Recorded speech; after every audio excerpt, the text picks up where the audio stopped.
Hey everyone, welcome back to the Caderna podcast. I'm your host, Brian Caderna. A quick shout out to any first time listeners or viewers. I really appreciate you joining the show. Hope you like it, and don't forget to subscribe.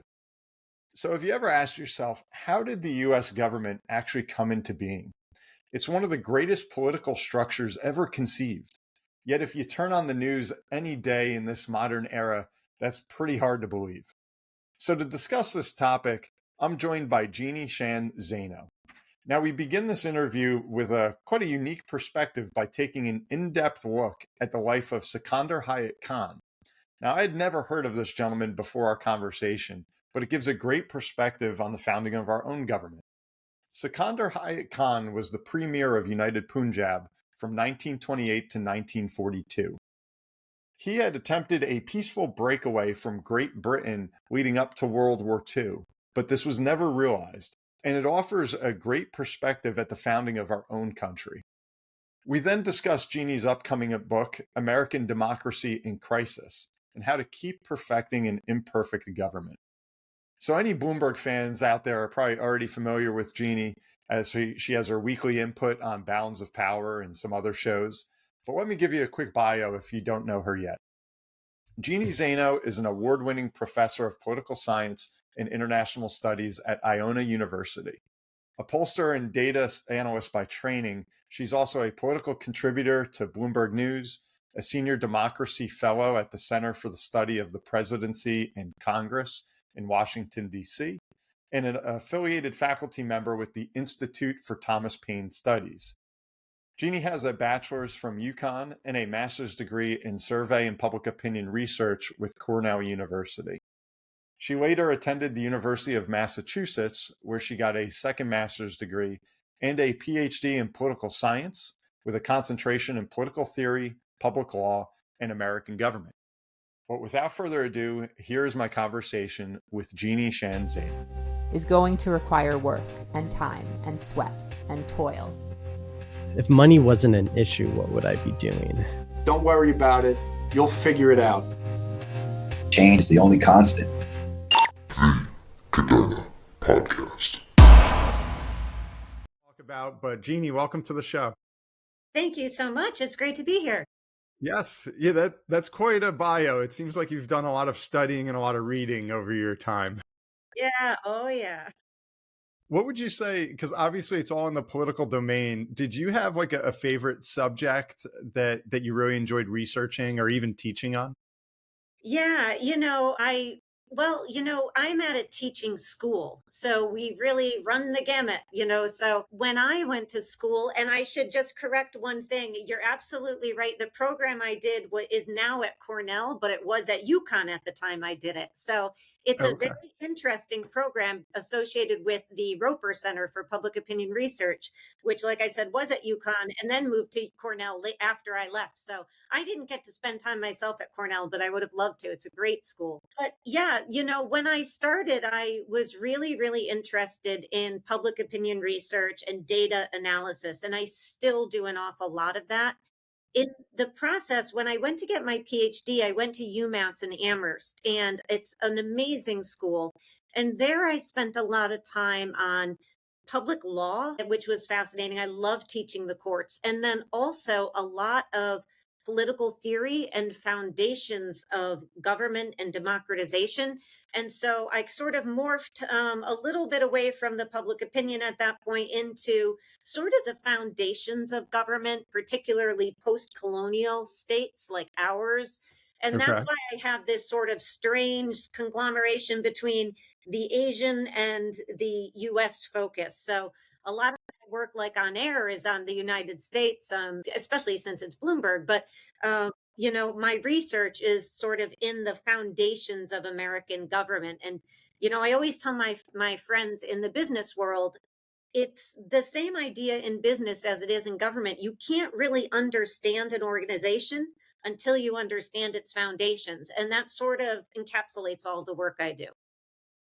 It's so interesting. And that's why I love history, is because there's just like endless rabbit holes that you could dive down. And so I know we're going to get into it today on kind of, the American government, some of our history and the structure of it.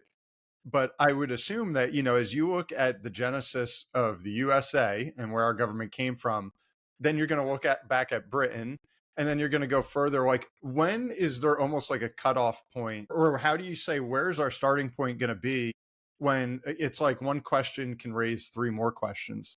Yeah, yeah, that's always the difficulty with doing this kind of work is that you can just keep going back, deeper, deeper. So Sure. for myself, in terms of, say, writing, for instance, and researching, so the book on Sikandar Hayat Khan that you mentioned, the reason I was so interested in him is because he was what I describe as a forgotten founder. And we have every nation has those. Mhm. We have some of our own. And these are people, right here. See, I have my Jefferson cup that I use when I'm on the show and a lot of places. But we have founders like Jefferson, Hamilton, Washington, who everybody knows and we Sure. celebrate, rightly so. But there's so many people who played important roles in our foundation who have gone forgotten for one reason or another. And so Sikandar Hayat Khan is one of those in the South Asian, the when you look at India and Pakistan, who I describe in that way. And they're fascinating because they're people who had a really big impact on the places in which they were living at the time they lived. And as we've gone forward, for one reason or another, have not gotten the recognition they deserve. And Mhm. so I like to look at those folks because I think the criticisms, and they're usually criticizing the system that they're making, resonates no matter how far forward you go. And there's a reason that they've been forgotten. And so I often look back at those kind of folks. And for myself, just to get back to your point, I usually look at the decade or so prior to a founding Okay. for those kinds of individuals and those kinds of arguments. But to your point, you could go back 20, 30, 40, 50 years and keep going back. But I sort of look at it as, a decade or so prior to a founding to see what were the arguments and the controversies at that time. And how Gotcha. does that inform who we are today? Because I'm not a historian, I'm a political scientist. So I'm always Mhm. interested in what this says about who we are today and our politics today. Yeah, I love that. If you can Yeah, kind of find that connection, like weave that thread from way back when yeah, to where we are now. I try. So, and it's not easy to do all the time, but when you do, it's like you have that aha moment. Uh, So we could even start there with, the book that you recently had, and forgive me if I mispronounce his name, but Sikandar Hayat Khan. So I know he drafted the Lahore Resolution. I know a little bit about some of the history there, and it became the basis for Pakistan's constitution. What led you to him? I know he's this kind of unsung hero that you can kind of spotlight, but how did you even get there? When we talk about political science in America. yeah, yeah. And you said his name right. It's Sikandar Nice. Hayat Khan. Yeah, and it's the way I got there was, as I mentioned, I'm very interested in foundations and foundings. And he, of course, is somebody in his own time. So he was the leader of the Punjab. So pre-Pakistan and India, there was British India. So very much like the colonies under Great Britain, that subcontinent was under the auspices of Great Britain. And he was the premier of the Punjab, which is one of the big states there at the time. Okay. And he was the first premier because as Great Britain, just like it did here, ruled the subcontinent, there were calls from Indians to get their freedom. They didn't want to be subject to a colonial power. And so very, very gradually, England began to give them more and more freedom. So eventually, by 1935, they had a new constitution. Still, Great Britain was ruling the subcontinent. And this is obviously just prior to World War II. And under the 35 constitution, Sikandar Hayat Khan was elected premier, or what we think of as prime minister of the Punjab. And he ruled the Punjab until his death, and he died in 1942 at just 50 years old. So a very, very young man when he died. But so I was interested because he was the premier of what was at the time one of the most modern and diverse places on the subcontinent, which is the Punjab. It has such a rich history, and it was one of the most diverse religiously in particular. And so it was a system, or it was a province in which you had Hindus, Muslims, Sikhs, Christians, and he was the leader of a party that was devoted to a diverse group of people. So he was elected, and then he was elected prime minister, and he went on to serve with this cabinet that was made up of people of a whole bunch of different religious backgrounds and other backgrounds. And so Was he, just to hop in there real quick, Jeannie, was he elected by the people there, or he was appointed from Great Britain? It's a great question. He was elected, although we have to keep in mind at the time, of course, just like with us at our founding, the franchise is very small, right? So it's not that as if there is voting. There were more Indians voting at that time than ever prior, but it's still not a completely extended franchise, very similar to our own. So he's elected, and then his party elects him prime minister or premier, under which he serves. And so he served for about 7 years. And of course, in that time, there's increasing calls. This is a time when you see Gandhi, Nehru, other leaders in that part of the world calling for independence from Great Britain. And there's a lot of different ways in which they want to gain that independence, right? You have, somebody like Gandhi who is saying peaceful protest is the way to gain independence. And you have other people who take a more radicalized, if you will, approach to fight Great Britain for independence. And what was different about Sikandar Hayat Khan, and what I thought was fascinating, was he was a very pragmatic person, and that he wanted independence, as most leaders there did at the time, but he didn't want it to be done in a drastic way all at once. He wanted it to be done in a way in which he felt that they could stay unified. So there wouldn't be an India and Pakistan, but the subcontinent would be unified and look an awful lot like our first constitution, which is a long way of saying what got me interested, because what he proposes is something that looks much more like our first constitution, the Articles of Confederation. And so that's why I got interested in him in the first place. Got it. Okay.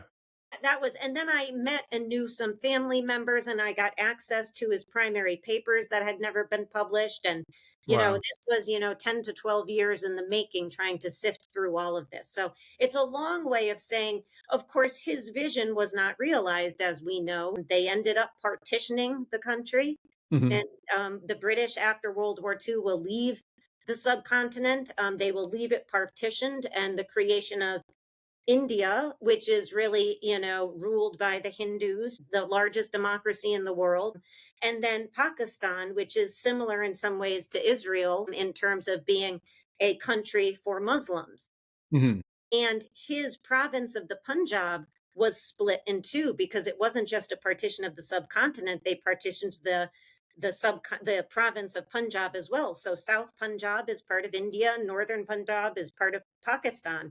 And of course, when you partition a country like that, and then you say that, Hindus need to go south and Muslims need to go north, that led to the largest forced migration in world history and the slaughter of millions. I mean, it's a very, very ugly story of what happens after the partition. So, just to bring it into the present, as we think about what's going on in the Middle East, as we think, I'm partly Irish, as we think about what happened there, partitions are very common politically, and they are often deadly and misunderstood. And of course, one of the most notable of the 20th century is what happens, in 1947 with this partition. So he's a leader who was serving just in the years prior to that and did not support the partition. He did not support the creation of two separate states. He did not support the idea of a Muslim Pakistan and a Hindu India. He wanted it to be a confederation in which you could have this government, and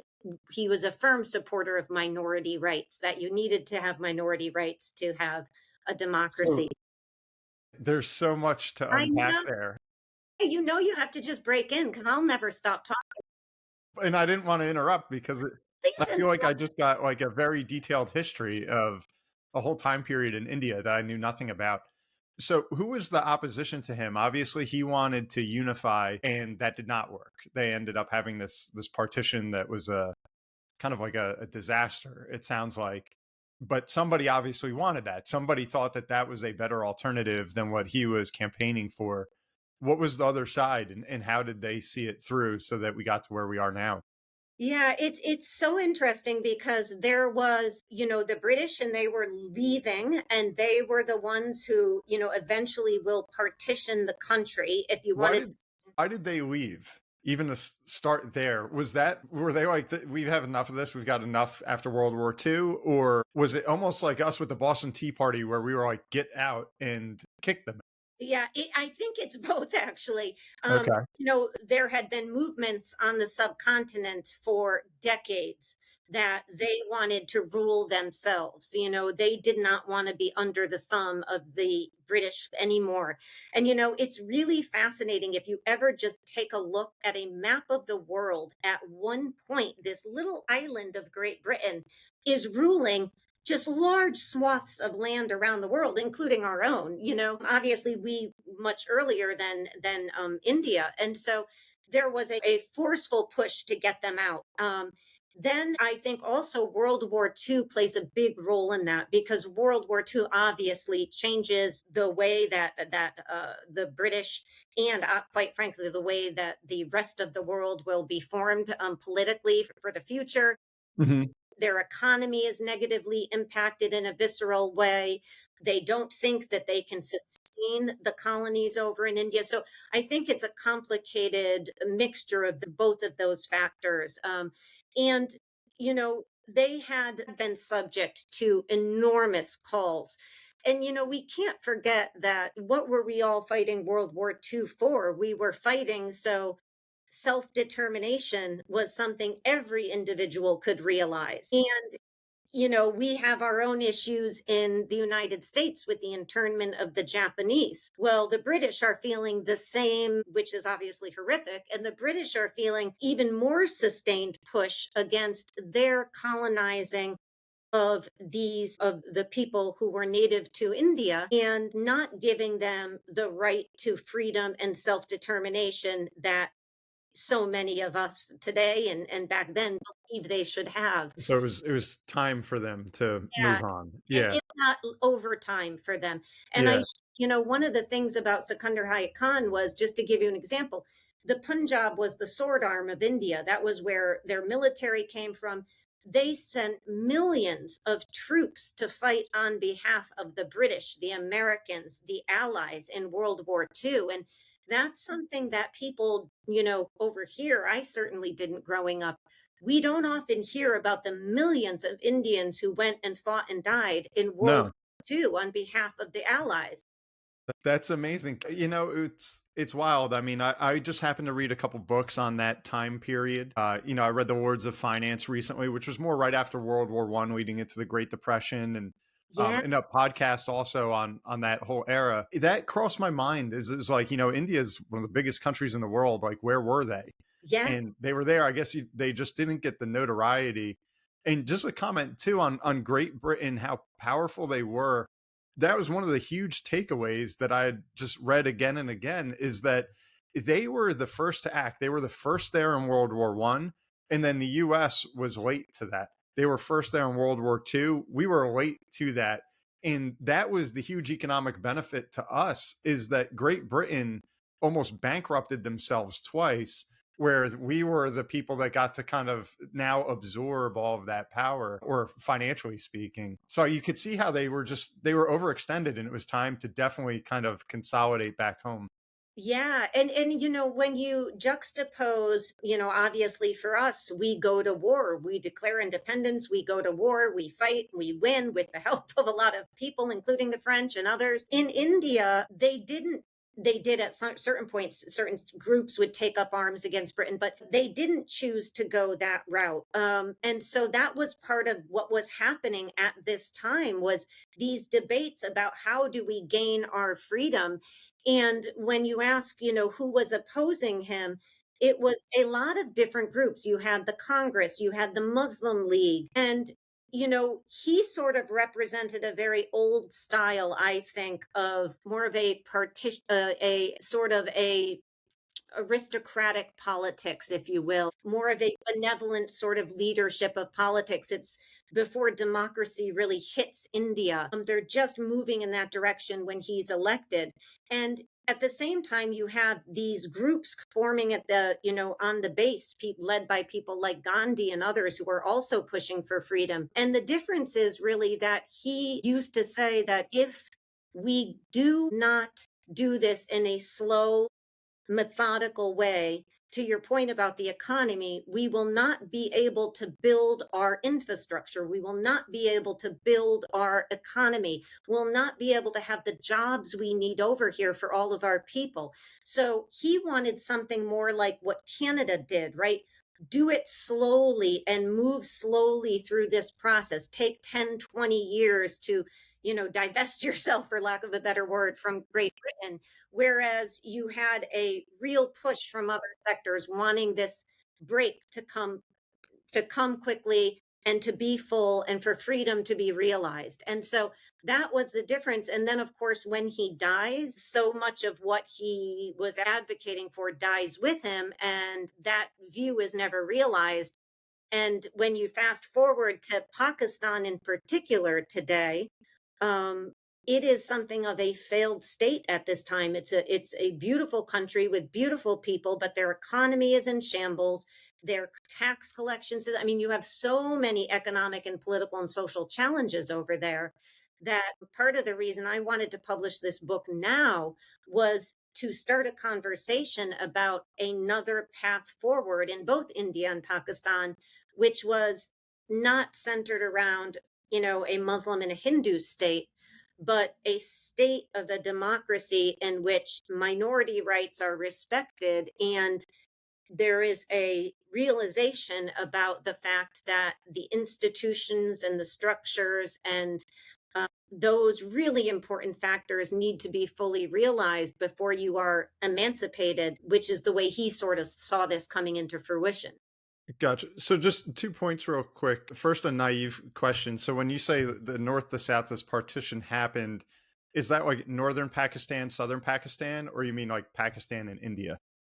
So what they did was there was really three partitions in one. There was the partition of the subcontinent, which is the traditional one you probably hear most about in 1947 in August, between what is India in the south and Pakistan in the north, essentially, of the subcontinent. They took this big province of the Punjab, of which he was a prime minister, and they divided that as well, with the southern part going to India and the northern part going to Pakistan. And they also do one more partition. So what becomes Bangladesh was part of Pakistan originally, that eventually becomes its own country. So there is a number of partitions that take place in 47, and the big one is the subcontinent, but it's also the province. So you will hear, obviously people today who grow up in the Punjab can be a part of India, or if they're in the northern part, they are from the Punjab that is part of Pakistan. So, I don't know. I live in Westchester County in New York. Is as if they partitioned Westchester County and, the state of New York, and half of it goes north and half of it goes to the city, Yeah. So it was these very dramatic breaks. And that's what's so ugly about partition, is that you had people who for centuries had lived together in peace, even though there was tension. Certainly there was a lot of communal tension, but that suddenly couldn't live as neighbors. And if they were Hindu, they had to go south. And if they were Muslim, they had to go north. The people who didn't do that and stayed, of course, they became minorities in a system in which still today you hear about a lot about tensions between, obviously a lot of tensions in both of the countries if you're a minority there, unfortunately. Wow. So going back to the name of the book is this gentleman, Sikandar Hayat Khan.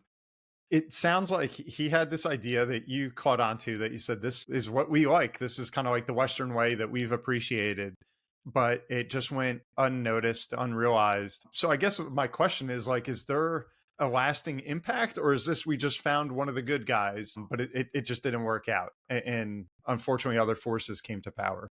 Yeah, I think it is important because when you think about your own nation, like for us, the United States, or, if you're Pakistani or if you're Indian, when we don't fully embrace and realize and think about the critics of our own founding and what was going on at the time, we only know, a portion of our history.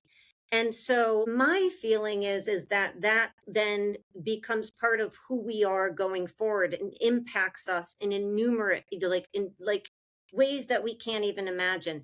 And so if we just think about it in our own context, one of the historians that I love is a guy named Herbert Storing. And I think it was the 60s, or yeah, the 60s, he did a series of lectures that became a famous book called What the Anti-Federalists Were For.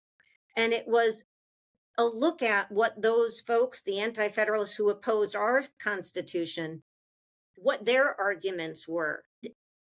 Obviously, they lost the fight. We do have our Constitution, thank goodness.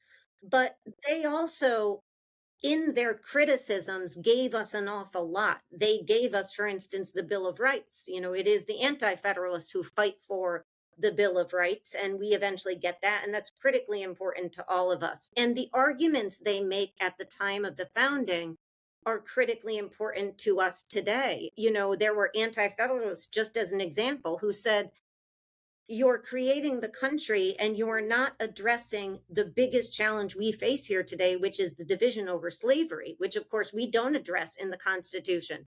And they said, if you don't address this now, it's going to come back to haunt you as you go forward. And of course it does. I mean, it leads us into the bloodiest war we've ever had, the Civil War.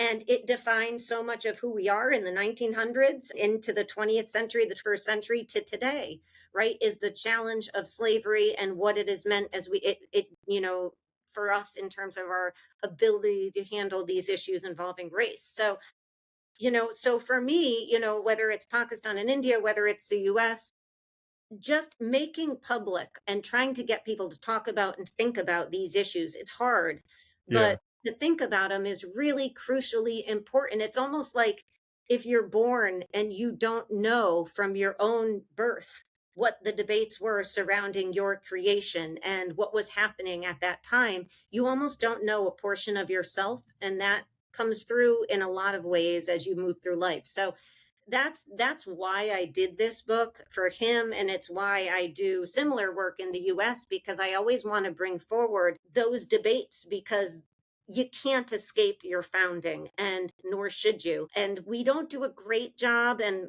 myself included, in education, being able to talk about these debates. And so, like I'm sure when you grew up, I'm not sure, but I would guess when you grew up, like most of us in school, you're taught about, the big stories and the big people, and you don't hear as much of the criticism and people who go unheralded. So that's what I sort And of I feel like the pendulum swings too, from kind of hearing, here's what the narrative has always been, this is what you should learn, and then going like way off of that to like ignore all of that. Let's highlight some of these kind of minority opinions and focus on those, and then go back and forth.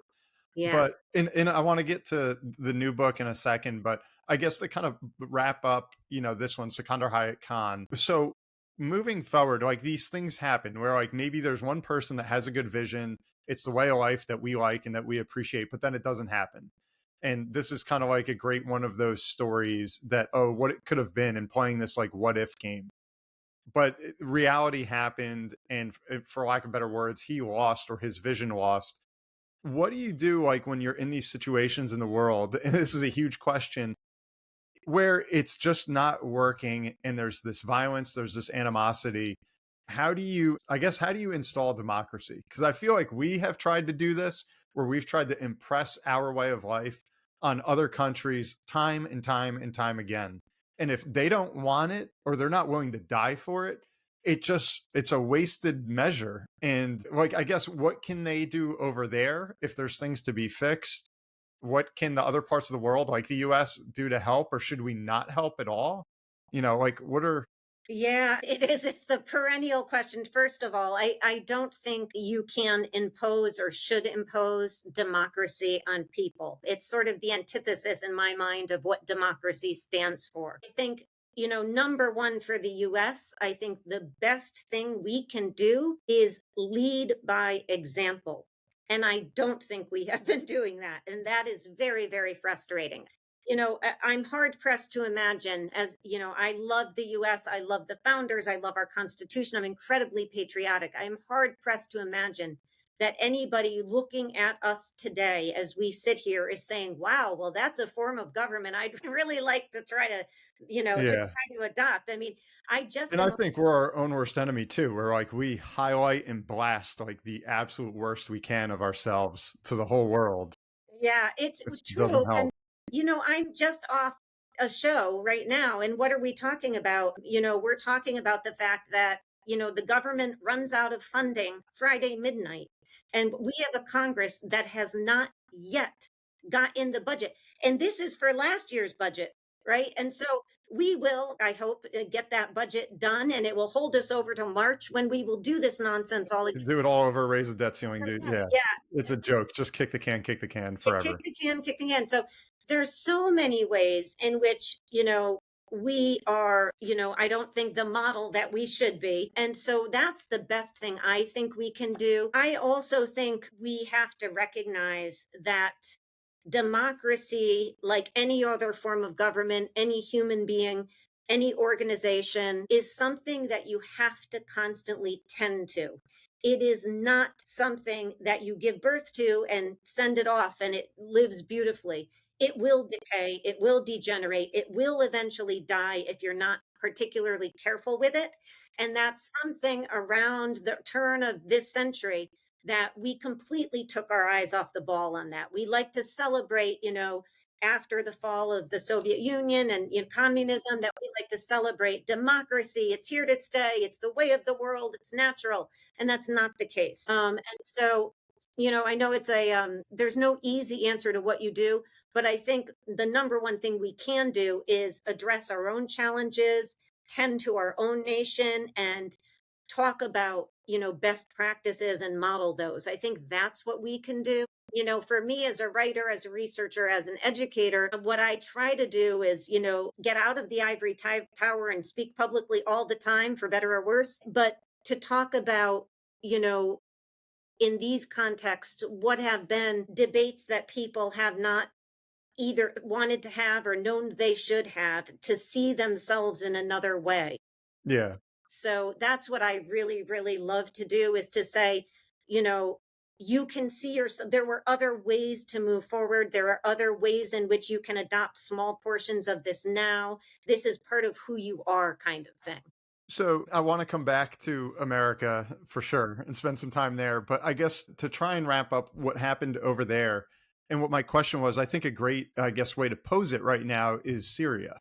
So if we look at Syria, I mean, this is almost like a case study of sorts where it just seems like, I know it seems like overnight to us, but obviously it wasn't overnight. But, Assad gets the boot, and now you have a country that you look at it from like an optimistic standpoint, and it's like they're free. The abuses are gone. From a pessimistic standpoint, you just say it's complete anarchy, and who's going to end up taking control. And you see, we get involved pretty quickly. Israel gets involved very quickly. And so it feels like we talk out of both sides of our mouth of like, we want you to stand up, but we're going to intervene and kind of crush the things that we think are bad. And now go, best of luck. Like something like that. I guess what's your opinion? I know there's no hard and fast answer, but you hear different things from our politicians of don't even touch it. It's a mess, let it unfold. And then others like, we need to do everything we can to establish a safe zone. And, what would be your thought on that?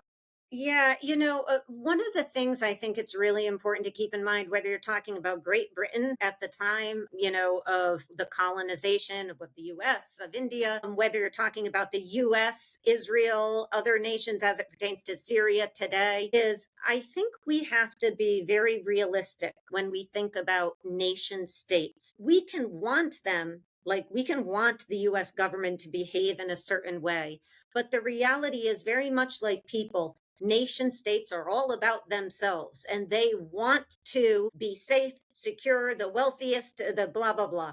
And so I don't think we can be surprised when the United States acts the way it has vis-a-vis Syria or Israel does. That doesn't make it right. And so, that's one thing that if you just even look at Ukraine, I think in the US there's a lot of, since the war, most recent incursion, there has been a lot of, how can Russia do this, blah, blah, blah.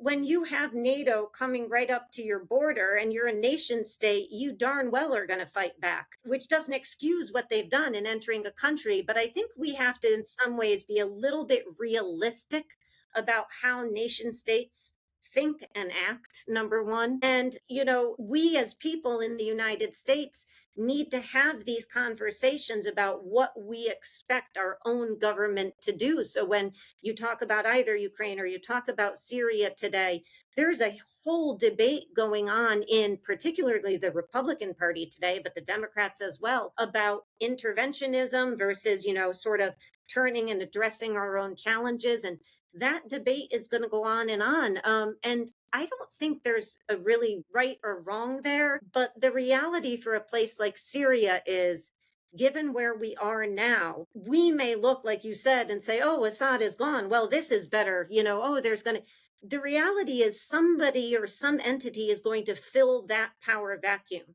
You don't just wipe away a governance structure and freedom is achieved, right? Somebody is going to take power over there. It could be that looks better for the people on the ground than it did, but it very well could look worse, as we've seen in many, many examples of this, which is why a long way of saying, I think as the US has to be particularly careful when they talk about doing things like we did in Iraq.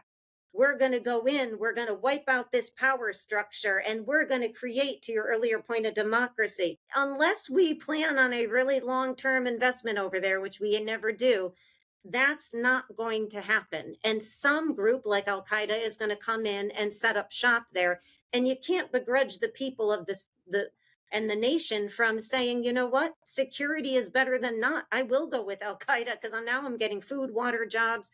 So, I think we have to be very careful that the state is going to have an interest in expanding as much as it can. But that expansion, I think we as people and voters, as we think about who we elect for Senate and House and President, have to be very careful to think about what are their foreign policy ideas? Where would they be willing to intervene? And it's going to be fascinating to see what pans out with Donald Trump, because of course he is pulled now in two directions in all of these cases. Yeah. And that's what, and there's so much nuance to all this. And I think that's what's hard if you're just like, hey, I'm just a casual voter that's going and working every day and just trying to feed my family. And then like, you're supposed to get educated on these like monster in-depth issues. And then you have these politicians just clamoring for votes, saying whatever it is that they say. It almost seems like it's like a shot in the dark of like, we don't even know if they have the right or wrong answer, and they can make it sound right on both sides. It's just so complex and so confusing. And I think like, as we're discussing this, it seems like lately it's just been a series of failures of where we try and intervene. We spend trillions of dollars. There's wars that pop up. And then like Afghanistan, we fly out like in disgrace. And then it's like the next day, it's like, what did we even do over 20 years? It's so shameful. But I think when you go way back to, talking about the era we were just discussing of in between World War I and World War II, that's where Hitler came from. And it was like Germany was this place in just complete disarray. And I think that's maybe one thing that everyone always thinks about is like, if we just turn a blind eye and say, oh, they'll figure it out. And then all of a sudden you have somebody come to power that it's like, how the hell did this ever happen? And it's like, well, you take your eye off the ball for a little bit. So it's such a fine line of intervention and just kind of keeping your eye on the ball.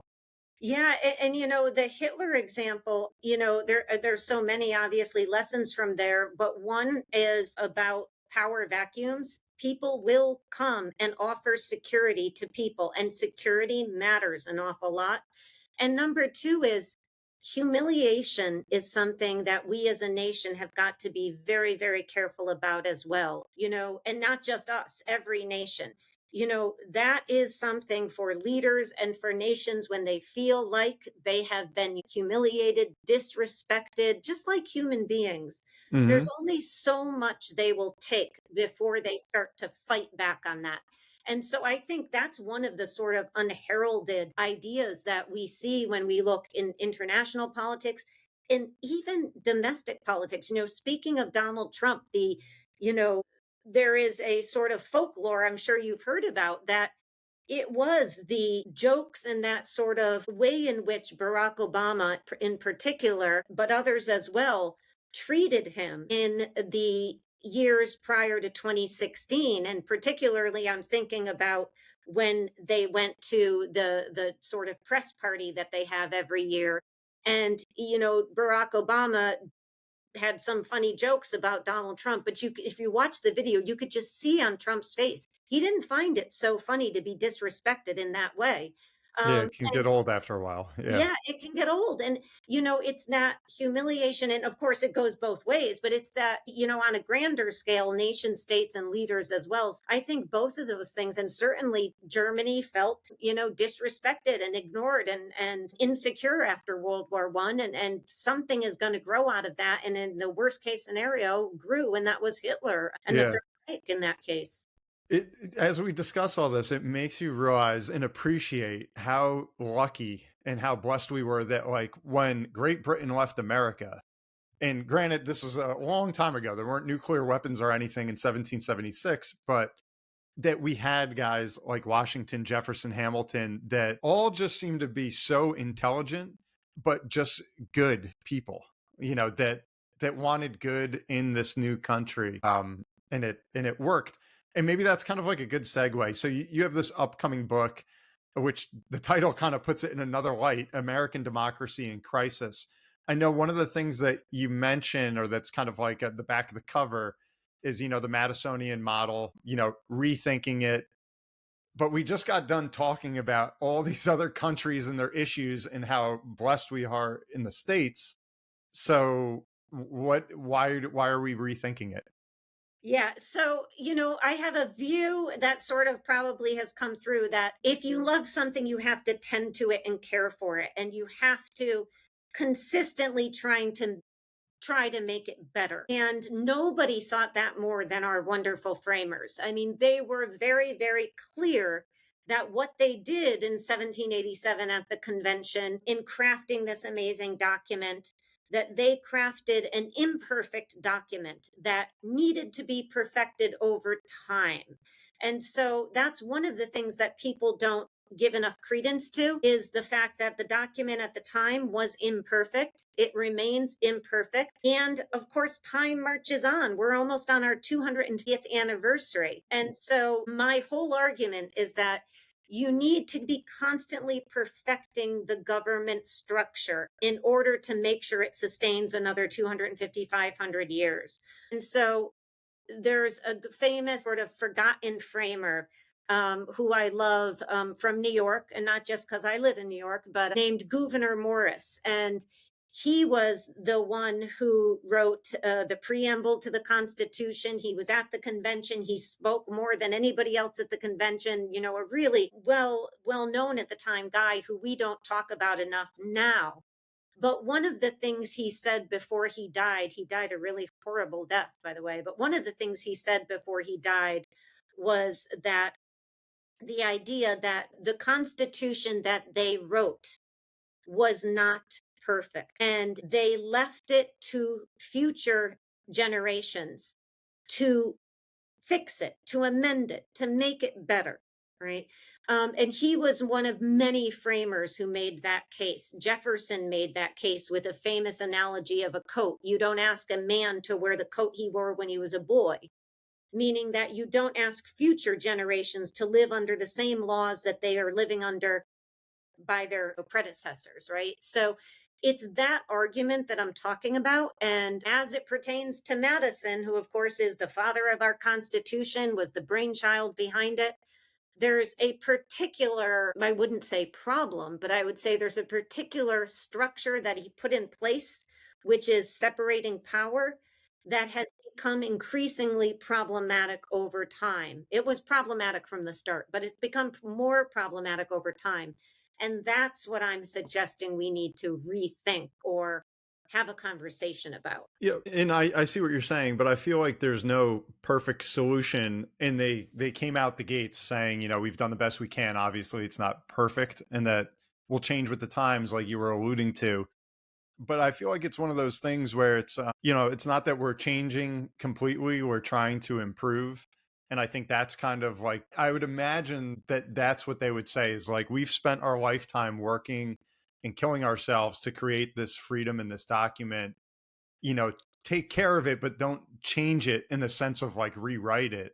Then I feel like that's kind of the argument, you know, just today, if you just kind of dumb down conservatives and liberals of just an idea of like, we appreciate these traditions. You know, one side would say, don't ever even think about changing them. And then if you go all the way to the other end of the spectrum, it's like, let's rewrite the entire book from scratch. And then we have this back and forth that always kind of, in theory, brings us back to the middle.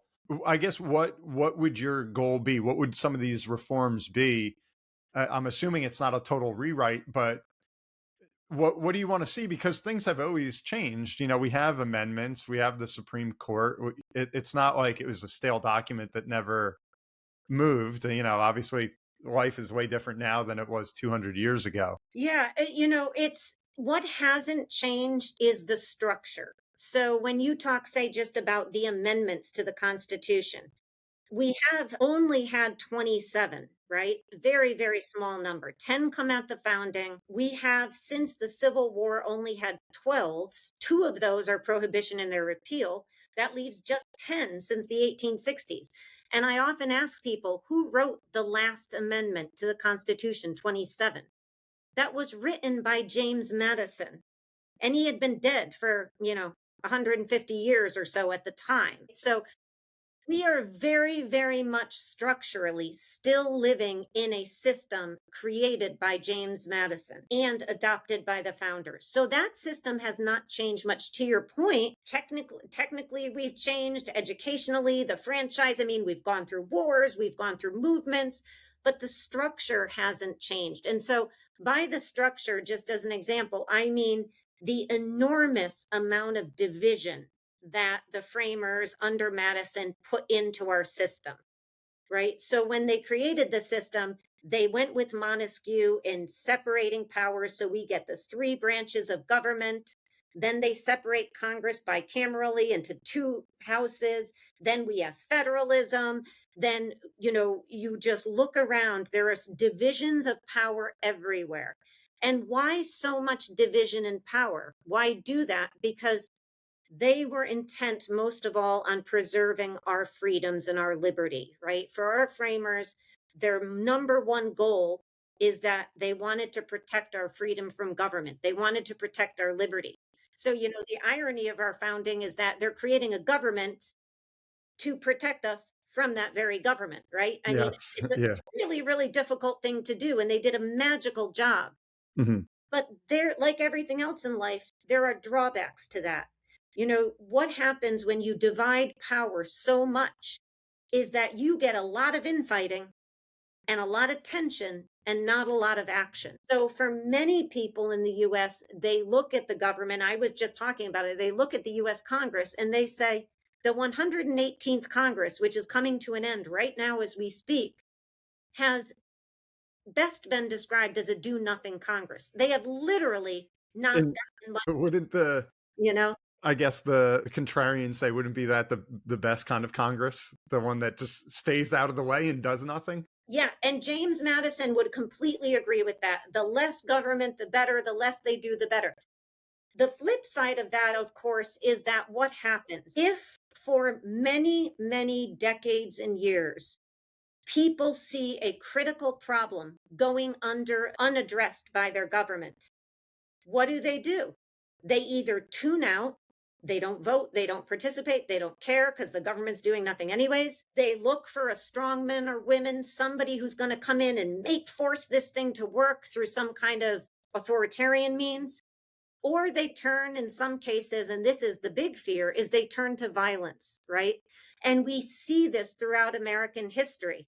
We are a nation born in violence, and for critical changes in our system, violence has been the way forward, and that's not a good option.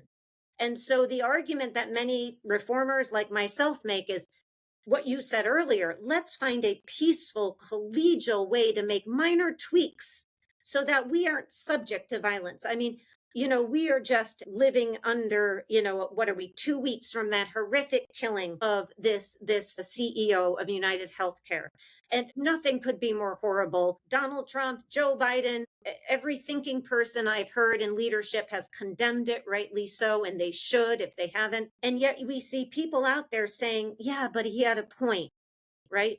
What is that point they're talking about? The point is that we have a healthcare system that is far too expensive. Little kids can't get the care they need for cancer. We've all had family members, friends, unfortunately, victimized by this system. The answer is not that you take out that, and I'm not saying this is what that killer did, or the alleged killer, I should say, because I don't know his situation, but the answer is not violence. The answer is we reform our healthcare system in a way that makes sense. They finally, after 100 years, in 2008, 2009, moved in that direction with Obamacare, but that wasn't a particularly fulfilling, healthcare reform. It may have been a step in the right direction, right? But that's the other end of this problem, is that, yeah, okay, no government, that's great. But when you don't have government working, you leave people in a position where, like I said, they tune out, look for strong men and women, or they fight back. And that's no way to run a democracy either. Reforms are the way that we want to move, but that takes a concerted conversation about what kinds of reforms would be in mind to address this. And again, I guess that's where it goes back to, these things get so nuanced, because I understand that. And yeah, we're coming right off the heels of this tragedy that's just disgusting, and everybody knows it is. But like, I feel like when sometimes it seems okay to characterize US as like a place that gets hysterical or can get violent or this or that. But it's like, if you take just such a huge country, such a huge economy, the biggest in the world, and you say, well, where could it be better? And if you say, okay, what's something comparable that's huge and also has a type of economy, the only one that's even like on a level playing field, it would be China. And you could not find two more different governments that are at the top, from, democracy to dictatorship, capitalism to communism. You can go on and on, religious freedom to none at all. Like, so that's what I just find kind of difficult, I guess, how you make these adjustments. I don't know if there's like a particular reform you want to see, because even like on healthcare, it's, I've traveled a lot, and you see, some people say we have it the best, and you go there and they're complaining left and right about it. I was just in Montreal last week, and they had a whole headline in a segment on the news that was just complaining about their healthcare. And on the bottom, it was showing the average price they pay out of pocket and blah, blah, blah. And I'm like, geez, this sounds just literally just like back home. Like, it's the same conversation. Yeah. So I don't know, like, I guess like that's what I'm getting at, is, without giving away the whole book, is like, do you have like maybe an outline of like, these are the couple suggestions where if we were reframing, I want to see X, Y, and Z? Yeah, absolutely. And, to your point, I just want to say that there is no question that we have a enormously successful, wonderful, rich in so many ways country. And the idea is to keep building in that direction, to keep perfecting it, not to let it sort of languish, assuming that we are perfect and nothing needs to be done to make it better. And so, reforms in this area go back actually to the founding. Right at the founding, they were talking about reforms. Because if you think about it, at the founding, when they built in all of these divisions in the system, what happened almost immediately was they couldn't get anything done. And so what grew out of that? Well, the first reform was the growth of the political parties. Because our system is so divided, you've got to have something that brings people in government together to work together. That's why we get political parties in the early 1800s, late 1700s. So, from my sort of 30,000 foot level, any any reforms that bridge some of these divisions. So, just to give you an example, one that's been talked about a lot is we have a huge division between the executive branch, as any president would tell you, and the Congress. And then, of course, there's a divide in the Congress between the House and the Senate that don't like to work together. So, just to sort of minimize that division, you can do something like have the president, like President Trump is now appointing his cabinet, have the president be able, if he chooses to choose 20%, 30% of his cabinet from the Senate.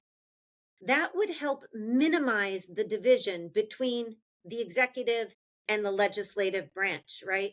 That's one that's been talked about. Another example is instead of having us have elections, so we have a president with a 4-year term, a Senate, 1/3 of it up every 6 years, a House up every 2 years, right? Instead of doing that, why don't we have presidents, members of the Senate, and representatives run as teams? So when you go to vote, you would vote not just for president and, you would vote for a team, say President Trump, if you were in New York, say President Trump, a Republican senator and a Republican member of the House. Because they're running together, they are then incentivized to work together because their political future depends on it, right? And I'm not saying I'm advocating either one of these changes, but going back literally over 200, almost 150, 175 years, reformers have been talking about various ways in which to incentivize government to work together.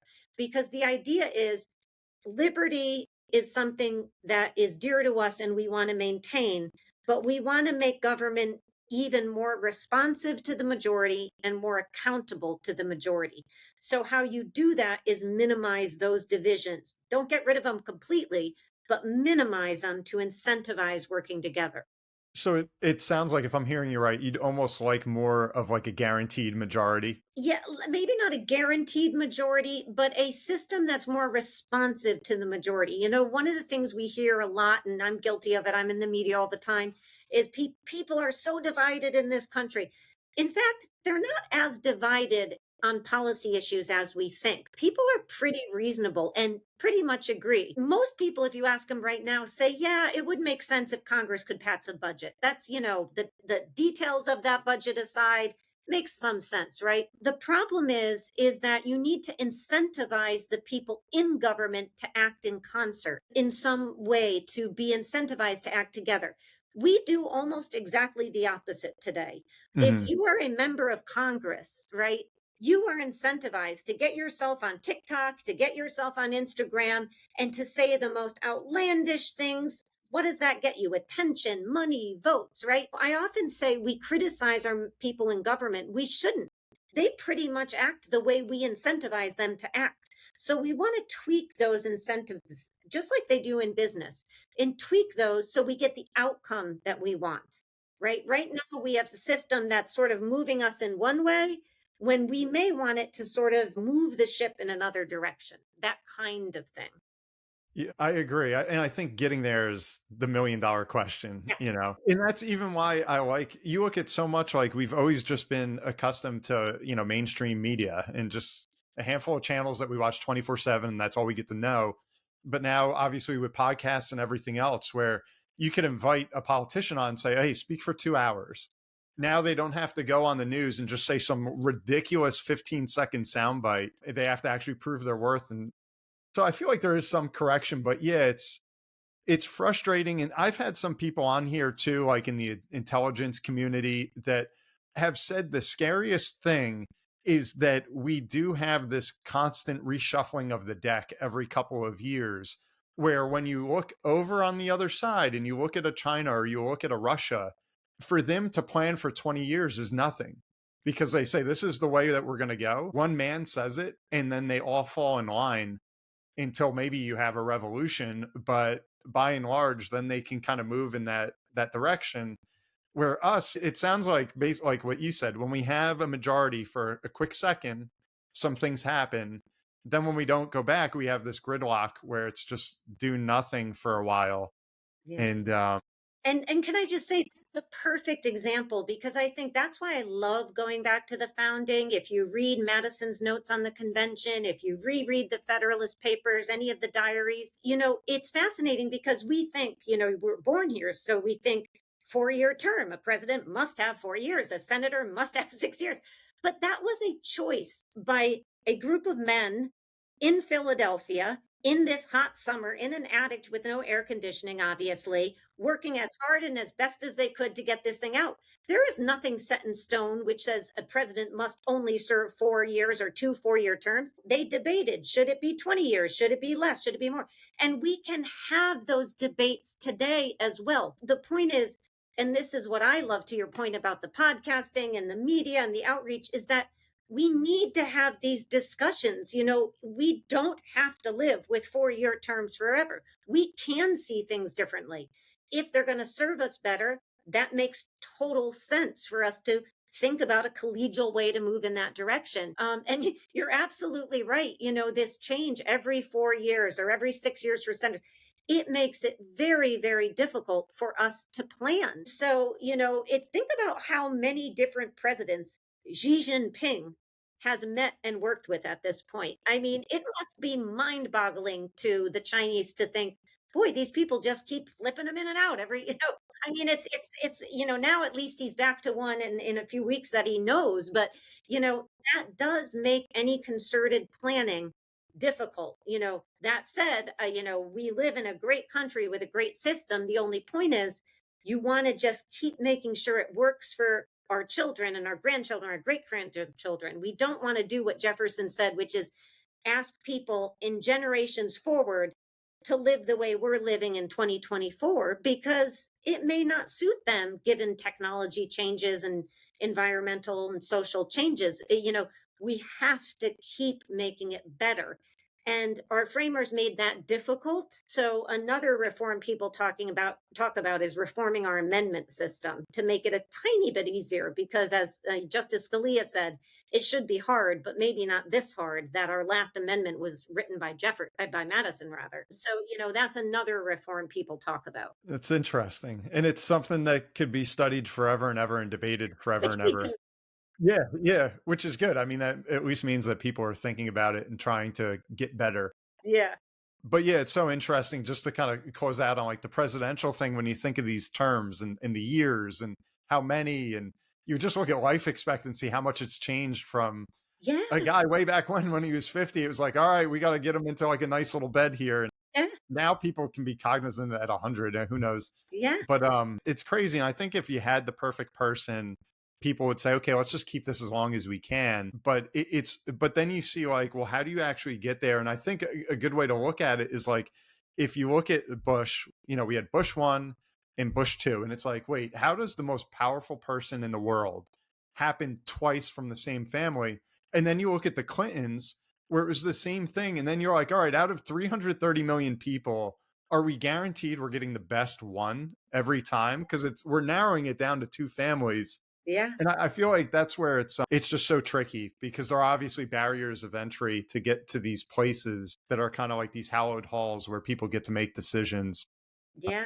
There was, what was it, 2 decades? It may have been more, when if you voted in this country, you had a Bush or a Clinton on every single ballot you voted for at the presidential level for like a very long time. And by the way, there are people now who are saying that, Trump's could be a new dynasty, his children, including Barron. Yeah. And of course, there's, police officers, they often follow the footsteps of their mothers and fathers, that teachers, that's common. But in a democracy, you want that choice. But one thing I would just add is I have a view of states, which is that, or governments, when you're going to design a government, you shouldn't design it so that you hope that like a godlike best figure gets in there who's just brilliant and wonderful, because that's so seldom going to happen. You want to design the system so that even if, the regular folks among us who are flawed and not the brightest, not the best, even if we get in there, we don't do harm, right? The government can still work. And, that's one of the things that people don't give, credence to structure enough, is that we often focus so much on the politicians. Let's get the right person. And I think we need to sort of rethink that and say, let's not look for the right person. Let's look for a system in which, even if we don't get the best and the brightest in there, the system continues to be healthy.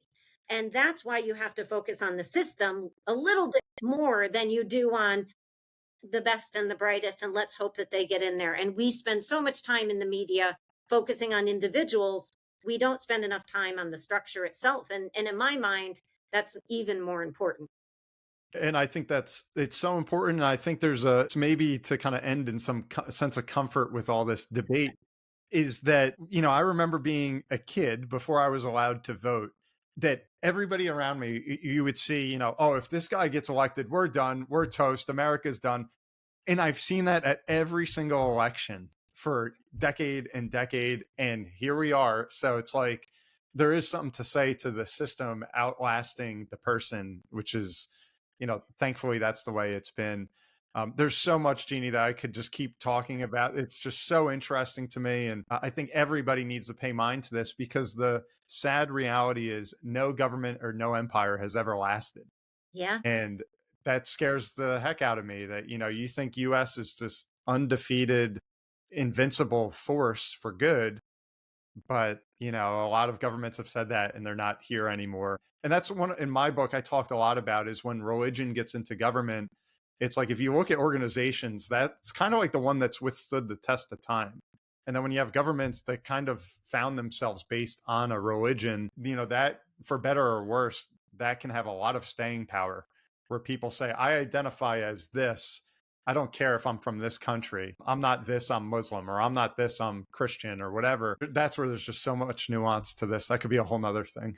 Yeah, no, we could go on and on. No, there's so much, I think we just, with the fall of the Soviet Union, the end of the Cold War, I think the United States, like so many democracies in the world, sort of got complacent, to your earlier point, that we are here, we're the best, we're the brightest, and we are.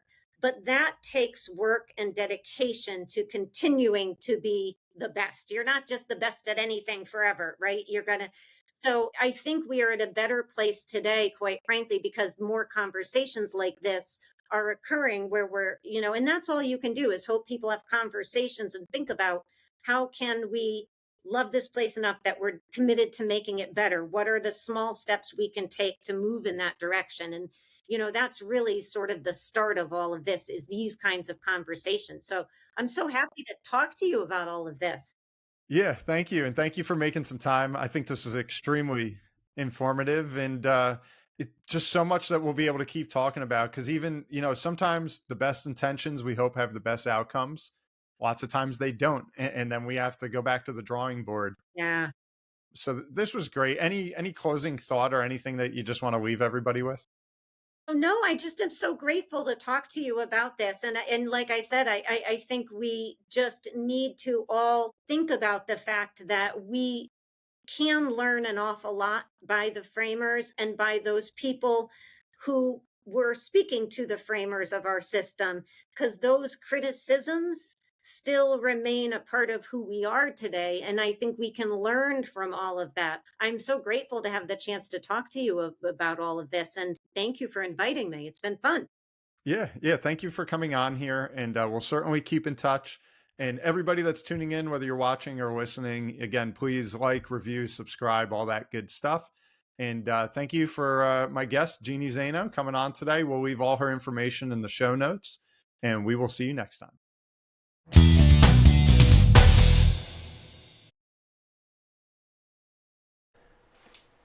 This podcast is intended for the general public and for informational purposes only. The show does not provide any recommendations or investment advice regarding any specific account type, service, strategy, or product, or to otherwise act in any fiduciary or other capacity. Please contact a financial professional for guidance and information that is specific to your situation. Brian Caderna does not provide tax or legal advice. Please contact your accountant or legal advisor to discuss your situation. Guest speakers and their firms are not affiliated with or endorsed by Park Avenue Securities, Guardian, or Caderna Financial Team, and opinions stated are their own. All investments contain risk and may lose value. Past performance is not a guarantee of future results. References to specific securities, asset classes, and financial markets are for illustrative purposes only and do not constitute a solicitation, offer, or recommendation to purchase or sell a security.